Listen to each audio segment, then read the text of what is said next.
ভারতের লোকসভায় পাশ হয়েছে বিতর্কিত ওয়াকফ বিল।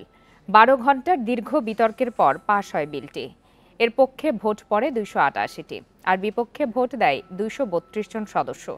চূড়ান্ত হতে আজ রাজ্যসভায় পেশ করা হয়েছে ওয়াকফ বিল।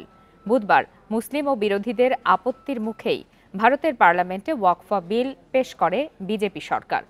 শরিকদের সমর্থন নিশ্চিত করেই পেশ করা হয় সংশোধনী বিল। তবে এই বিল বিরোধী অবস্থান নেয় বিরোধী শিবির। বান্ডেল থাকলে প্রতি সেনমানিতে টাকা বাঁচবে। বিকাশ সেনমানি বান্ডেল কিনে জিতুন প্রতি লেনদেনে। তাদের দাবি এই বিল সংবিধানের পরিপন্থী। লোকসভায় বিল পেশ করেন কেন্দ্রীয় সংখ্যালঘু বিষয়ক মন্ত্রী কিরেন রিজিজু জানান, দেশের ওয়াকফ সম্পত্তির সংখ্যা বিপুল পরিমাণে বেড়েছে। এই সম্পত্তি সঠিকভাবে পরিচালিত হলে শুধু মুসলিমদের জীবনই নয়, দেশও বদলে যাবে বলে দাবি তার। মুসলিমদের কল্যাণে দান করা জমিকে ওয়াকফ সম্পত্তি বলা হয়, যা বিক্রি বা অন্য কোনো উদ্দেশ্যে ব্যবহার করা যায় না।